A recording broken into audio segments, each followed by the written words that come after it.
Graças a paz, meus queridos irmãos. Bom estarmos juntos para meditarmos na palavra do Senhor. Eu gostaria de ler um texto com você que se encontra no Evangelho de Mateus, capítulo 5, do verso 15 ao verso 20, que nos fala assim: Cuidado com os falsos profetas. Eles vêm a vocês vestidos de peles de ovelhas, mas por dentro são lobos devoradores. Vocês os reconhecerão por seus frutos. Pode alguém colher uvas de um espinheiro ou figos de ervas daninhas? Semelhantemente, toda árvore boa dá bons frutos, mas a árvore ruim dá frutos ruins. A árvore boa não pode dar frutos ruins, nem a árvore ruim pode dar frutos bons. Toda árvore que não produz bons frutos é cortada e lançada ao fogo. Assim, pelos seus frutos, vocês os conhecerão. É interessante que Jesus está aqui já concluindo o que nós chamamos de Sermão do Monte. E ele está dando um alerta em relação aos falsos profetas. E quando Jesus falou a respeito dos falsos profetas, Israel havia passado por situações muito difíceis devido a dar ouvidos aos falsos profetas. Tanto que Judá foi levado cativo para a Babilônia por causa dos profetas ou falsos profetas que se levantavam e que distorciam a palavra do Senhor. E à medida que esses falsos profetas foram enganando o povo foi se afastando de Deus e, infelizmente, veio o juízo sobre a nação. Então, quando Jesus está falando a respeito dos falsos profetas, eles estavam entendendo muito bem o que Jesus estava ensinando. Eles estavam entendendo que Jesus estava dizendo que a palavra ela poderia ser distorcida e que eles seriam ou sofreriam consequências danosas por darem ouvidos a esses falsos profetas. Então, quando Jesus está dando esse ensino para os seus discípulos, naquele momento o Senhor está alertando para um perigo iminente, para um inimigo que ele é real, um inimigo que ele pode atacar a qualquer momento e que ele vem de forma muito sutil, mas que ele é danoso, ele traz veneno na sua palavra e ele é muito perigoso. Agora, é interessante nós observarmos que quando Jesus fala a respeito desses falsos profetas, ele dá algumas diretrizes em relação a esses falsos profetas, como nós podemos identificá-los. A primeira coisa que Jesus fala é que os falsos profetas parecem inofensivos. Se eles tivessem a aparência de uma carranca, eu acredito que muitas pessoas correriam. Mas a aparência deles é de uma ovelha. A aparência deles é de um cordeiro. Tanto que no verso 15 diz assim: Cuidado com os falsos profetas, pois eles vêm a vocês vestidos com peles de ovelhas.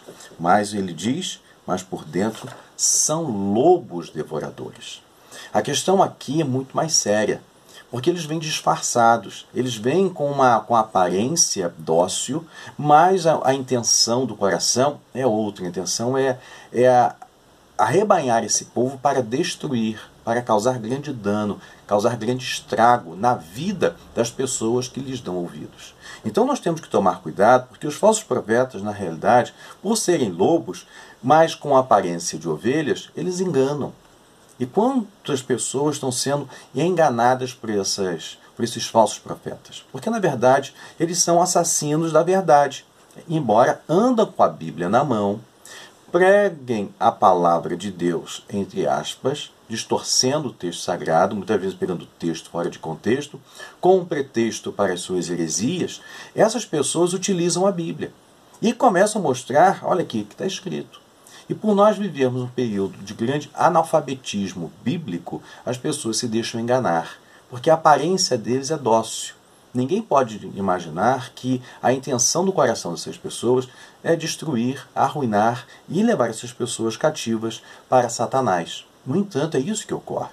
Então Jesus, a primeira coisa que ele alerta é que a aparência dócil traz debaixo daquela aparência um coração maligno, um coração danoso, um coração ruim.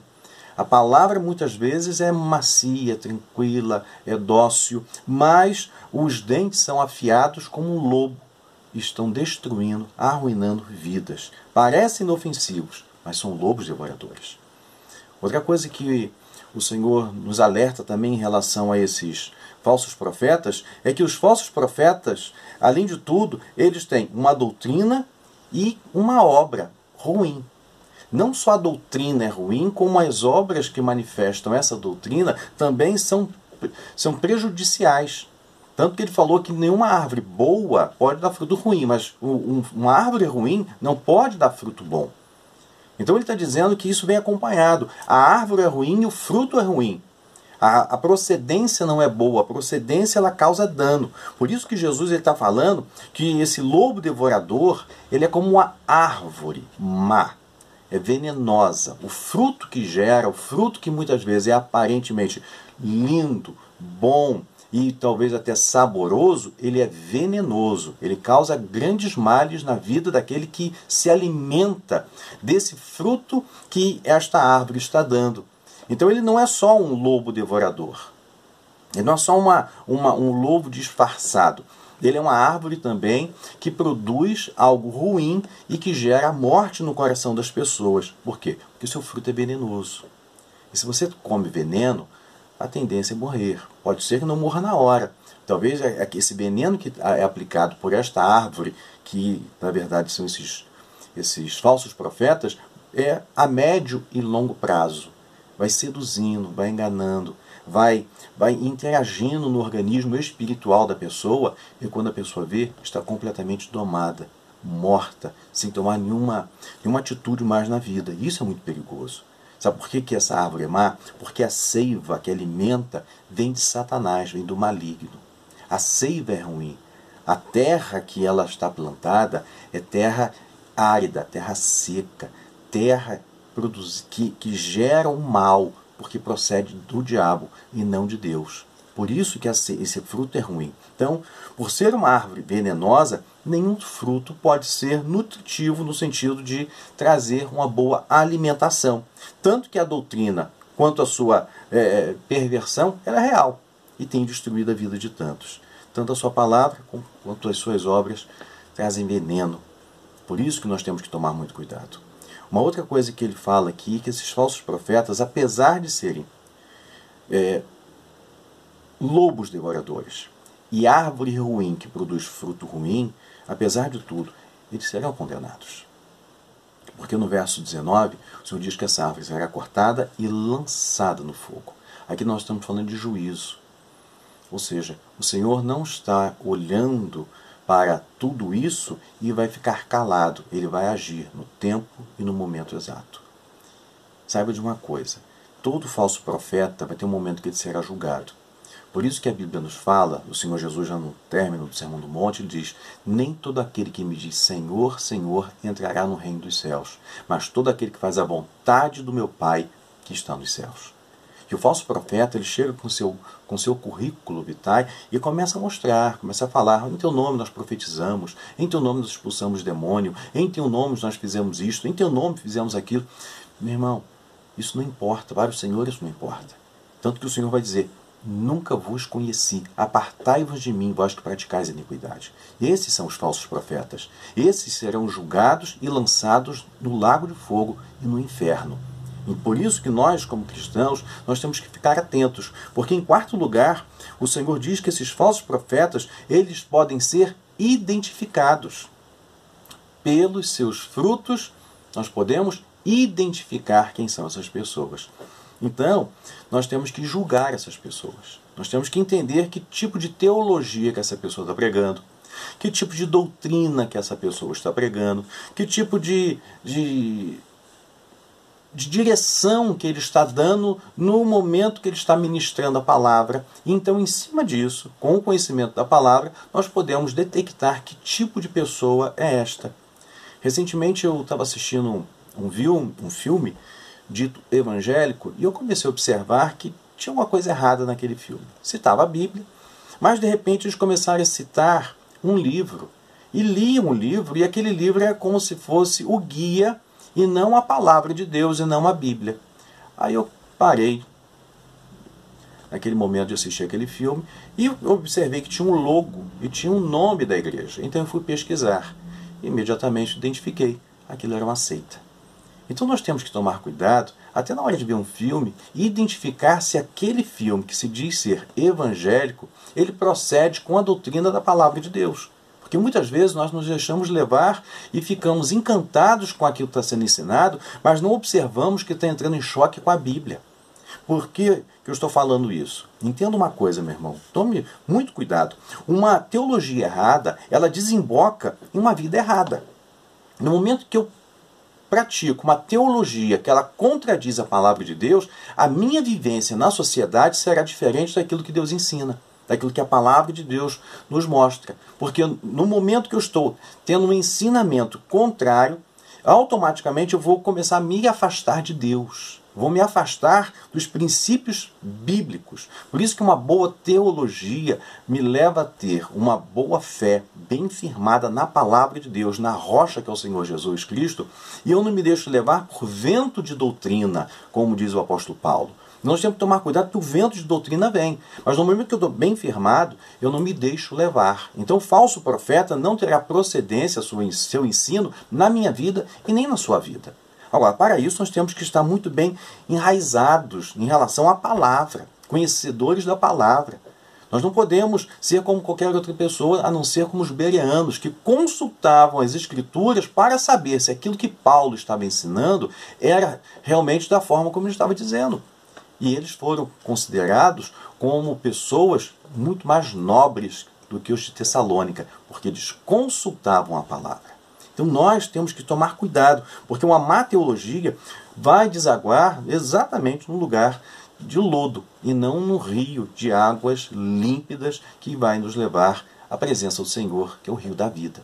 Por isso que, mais uma vez eu afirmo, temos que procurar conhecer a palavra de Deus, tendo um bom conhecimento teológico. Um falso profeta, ele nunca será um padrão também de santidade para ninguém. Dificilmente essas pessoas têm uma vida exemplar na sociedade. Muito difícil. Geralmente são pessoas que têm uma vida fora, muitas, não só da doutrina, mas com a vida secular, não condiz com a palavra de Deus. Agora, o que o Senhor Jesus está ensinando, o apóstolo Paulo também ensinou. O que o Senhor Jesus está mostrando aqui, nesse final aqui do Sermão do Monte, e alertando a igreja, alertando seus discípulos sobre essa situação, o apóstolo Paulo também ensinou a igreja de Éfeso. Quando ele estava se despedindo da igreja de Éfeso, lá em Atos dos Apóstolos, capítulo 20, no verso 29 e 30, ele chama os presbíteros e ele começa a trazer uma palavra diretamente para os presbíteros, dando um alerta para eles, mas esse no verso 29 e 30 é muito interessante porque diz exatamente aquilo que Jesus está nos dizendo aqui. Diz assim a palavra: porque eu sei isto que, depois da minha partida, entrarão no meio de vós lobos cruéis que não pouparão o rebanho. Se o apóstolo Paulo tivesse parado aqui, nós entenderíamos, vem de fora e atacaria o rebanho, então eles deveriam estar atentos. Só que Jesus, melhor dizendo, o apóstolo Paulo, ele conclui a sua palavra dizendo assim: e que de entre vós mesmos se levantarão homens que falarão coisas perversas para atraírem os discípulos após si. Ele não disse que vai ter um ataque de fora, ele está dizendo que vai ter um ataque de dentro. Os lobos devoradores, disfarçados de ovelhas, já estavam lá. Paulo não estava conseguindo identificar, mas Paulo está dizendo, fiquem atentos, porque eles já estão aí. Como disse o João na sua carta, saíram de nós porque não eram dos nossos. Ele está falando aqui das pessoas que tinham uma doutrina errada, que saiu da igreja. E quando nós estamos falando da igreja, não estou falando de igreja local, não. Estou falando do corpo de Cristo, porque tem muita gente assim. Então eu quero dizer para você que hoje é interessante nós observarmos que essa mesma palavra, ela procede para os dias de hoje. Nós estamos vivendo um período que muitos falsos profetas têm se levantado em nosso meio. Muitas pessoas com ideias distorcidas da palavra de Deus têm seduzido muitas pessoas ao engano, ao engodo. Principalmente, não sei se você observou, depois que começou a questão das eleições presidenciais, quantos pastores esquerdistas se levantaram defendendo uma bandeira que não condiz com a palavra de Deus. Eles começaram a fazer certo apoio, podemos dizer assim, a uma agenda esquerdista que contradiz aquilo que a Bíblia ensina. eles começaram a defender o comunismo, eles começaram a defender o socialismo, eles começaram a defender isso de forma declarada, tá? O marxismo, o feminismo, o homossexualismo, ou seja, a agenda deles está atrelada aos valores imorais do diabo e não aos valores da palavra de Deus e não aos valores judaico-cristãos que nós defendemos. Então nós temos que tomar cuidado porque esses pastores esquerdistas entraram na igreja, e estão dentro da igreja, e tem uma palavra suave, parece que o discurso deles é um discurso que tem tudo a ver com a palavra de Deus, mas que contradiz os ensinos bíblicos. Essas pessoas estão em nosso meio. Nós, muitas vezes, nos deparamos com eles nas redes sociais, nos deparamos com eles, muitas vezes, dentro das nossas igrejas, nos púlpitos, pregando, ministrando.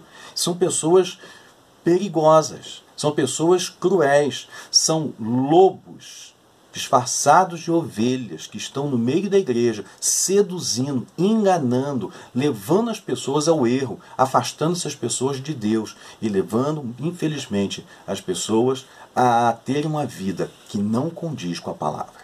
Por isso que nós temos que tomar cuidado. Pastores que têm um discurso totalmente fora, não da caixa, mas fora da Bíblia. Estão pregando algo que a Bíblia não ensina. Ou então pegam pequenos trechos da palavra de Deus, distorcem a palavra de Deus e dizem que aquilo que o Senhor ensinou, quando na verdade não tem nada a ver com os ensinamentos da palavra de Deus. Eu fico assim, boquiaberto com pastores marxistas que nós temos encontrado por aí. Pastores defendendo o comunismo.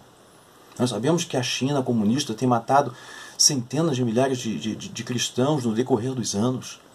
De pastores defendendo o feminismo, o homossexualismo, dizendo que a família tradicional é uma família que está corrompida, que temos que fazer uma releitura da família, como se a Bíblia ela tivesse simplesmente perdido seu valor no decorrer dos anos. Então joga fora e vamos pregar o que nós achamos. É isso que eles ensinam.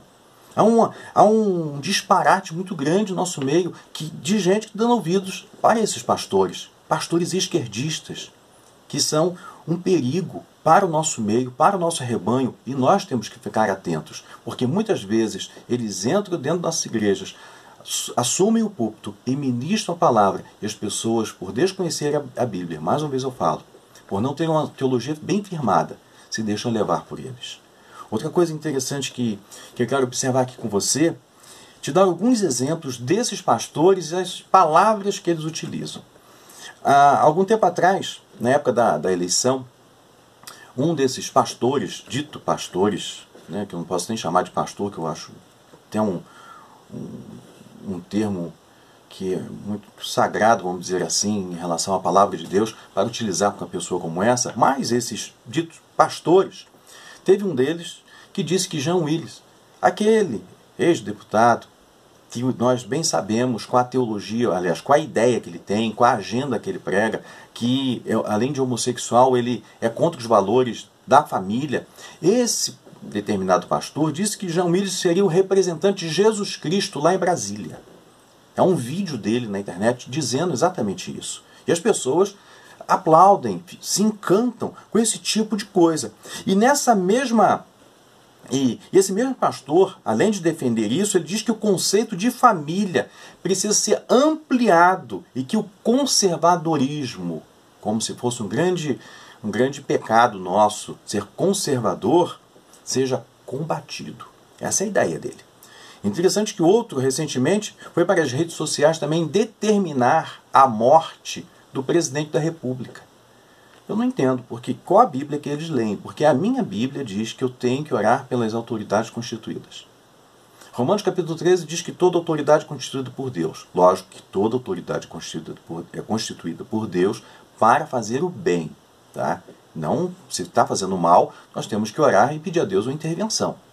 Mas aí ele ora para morrer. E a Bíblia, em lugar algum, você encontra os apóstolos, por exemplo, orando, pedindo a morte, por exemplo, de Pilatos, dos doutores da lei.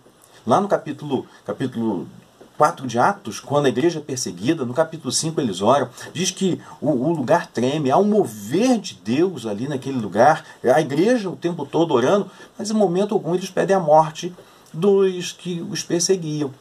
Pelo contrário, eles pediam intrepidez, ousadia para continuar pregando. Jesus falou que nós devemos orar para aqueles que nos perseguem, porque se nós não somos assim, nós estamos agindo de forma diferente do Senhor, porque a Bíblia nos fala, e o Senhor Jesus nos ensina, que o Pai, Ele faz com que o seu sol se levante sobre justos e injustos. Então compete a nós orarmos também por essas pessoas, abençoarmos essas pessoas, e não pedir a morte. No entanto, esses esquerdistas estão pedindo a morte nas redes sociais para todo mundo ver.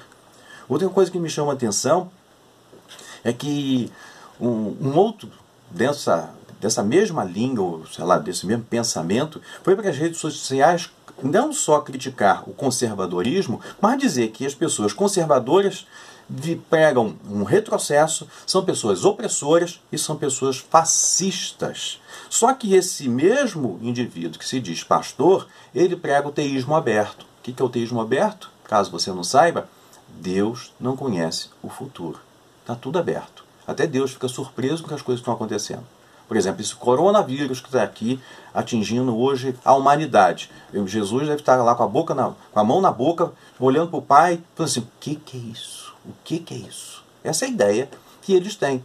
Porque o Senhor não conhece o futuro e as coisas que ocorrem acontecem sem que o Senhor tenha o controle da história. Esse pastor prega isso. A minha Bíblia diz que o meu Senhor, Ele conhece todas as coisas.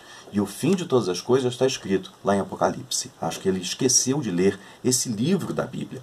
E esse mesmo indivíduo, ele diz que a volta de Jesus é a história da carochinha. Que Jesus não vai voltar, mas que o homem vai melhorando, melhorando, melhorando, e o céu será aqui na terra. Essa é a ideia que ele ministra e que ele prega, e que muita gente tem dado ouvidos. Há um outro pastor esquerdista, bem conhecido esse inclusive, porque é amigo do ex-presidente que estava preso, e esse mesmo pastor aqui, que é bem conhecido, principalmente nas redes sociais, ele diz que o socialismo da Venezuela é um socialismo muito bom, que o que está acontecendo lá deveria ser implantado aqui, segundo as ideias dele, porque é isso que ele prega. Esse mesmo pastor, recentemente, ele assinou uma carta, né, juntamente com outros líderes evangélicos de esquerda e outros pastores esquerdistas, e juntamente com católicos, com espíritas, com representantes de religiões afrodescendentes, questionando a Lava Jato, que tem trabalhado incessantemente contra a corrupção que foi instalada em nosso país. Mas para eles isso não é bom. Eu acredito que esses indivíduos deveriam, infelizmente, se beneficiar do governo, ganhando muito dinheiro com as suas ONGs, e agora estão questionando o governo atual e a situação atual, porque secou, como diz alguns, me desculpa a expressão, a mamata que eles tinham. Esses esquerdistas, na verdade, eles são pessoas que olham para o seu umbigo, são gananciosas, são, como disse o apóstolo Paulo, gente perigosa. Nos últimos dias, alguns vão se apostatar da fé para dar ouvidos a ensinos de demônios. São essas pessoas, esses esquerdistas, esses pastores esquerdistas que nós temos visto por aí. E o mais interessante, eu vivi para ver isso, foi pastores esquerdistas questionando, sabe o quê? Oração e jejum. Você sabe que nós tivemos agora, recentemente, oração e jejum pelo país, pelo mundo, pedindo ao Senhor que tivesse misericórdia do nosso país, de forma particular, que cessasse esse mal que nos assola, desse uma direção às autoridades constituídas e que nós pudéssemos voltar à normalidade nas nossas vidas. Que o número de pessoas infectadas caísse cada vez mais, que as mortes ela não continuasse, que o Senhor tivesse misericórdia, que o Senhor agisse com graça. Tivemos um domingo de oração e jejum, as igrejas reunidas com essa finalidade. No entanto, muitos pastores esquerdistas foram para as redes sociais questionar oração e jejum. Agora, eu não vi esses pastores de esquerda, esses esquerdistas, criticando a oração que foi feita em 2018 em favor de Haddad. Juntamente com vários desses que eu já citei aqui, estavam lá na oração, e inclusive uma transexual Uma pastora transexual estava lá também, participando deste momento sublime, santo de oração. Vocês verem que tipo de gente, que tipo de pastor que está por aí, que se dizem pastores de esquerda. E não tem esse negócio de centrão, não. Eu sou centrão, não sou nem de esquerda nem de sou do centro. Eu quero dizer para você que existe uma historinha dizendo que há um muro que divide o céu do inferno. Isso é uma história, tá? Diz que existe um muro que divide o céu do inferno. Só que esse muro pertence ao diabo. Então, se você é um centrão, na verdade você pertence ao diabo. Pertence a Satanás. Porque você não tem posicionamento bíblico. Não estou falando que pastor tem que ter posicionamento na política, não. Tem que ser político. Mas nós temos que observar quais são os valores judaico-cristãos que estão sendo aplicados. Nós temos que lutar para que nós tenhamos uma igreja sadia, sólida, bem estruturada, porque independente de quem esteja governando, não venha orientar e dirigir a igreja. E nós temos que tomar posicionamento bíblico. E o que nós temos visto dos governos anteriores, a situação estava se tornando cada vez pior. E esses pastores esquerdistas estavam dando apoio a essa podridão que estávamos vivenciando no nosso país. Por isso que o apóstolo Paulo, eu quero resumir aqui, falando exatamente isso. Lá em 1 Timóteo capítulo 4, verso 1 e verso 2, o apóstolo Paulo diz assim: mas o Espírito expressamente diz que nos últimos tempos apostatarão alguns da fé, dando ouvidos a espíritos enganadores e a doutrinas de demônios, pela hipocrisia de homens que falam mentiras, tendo cauterizado a própria consciência. Esses pastores esquerdistas têm a mente cauterizada, têm a mente cauterizada, têm o coração cauterizado, têm a consciência cauterizada. Eu só citei algumas falas, alguns pensamentos de alguns, mas a maioria pensa dessa forma. E alguns querem o mal do nosso país, não querem o bem. A maioria só quer a destruição. Alguns estão ali talvez por engano. Eu quero acreditar dessa forma. Mas eu sei que boa parte está ali, com o coração totalmente rendido ao diabo. Pastores esquerdistas servindo a Satanás e enganando o povo, se passando por cristãos verdadeiros, quando na verdade são servos do diabo. São anjos de luz, mas na verdade é uma luz do diabo, luz negra, e não a luz de Cristo. Pregam mentiras em nome da verdade. Utilizam a Bíblia, mas distorcem a palavra. Por isso, são lobos devoradores, embora tenham aparência de ovelhas. Por isso, cuidado. Porque, como diz lá em Apocalipse 13, tem aparência de ovelha, mas fala como dragão. Esses são esses pastores esquerdistas. Falam como dragão, apesar da aparência ser como de ovelha. Pense nisso e que Deus te livre desses falsos profetas, desses falsos pastores. Amém?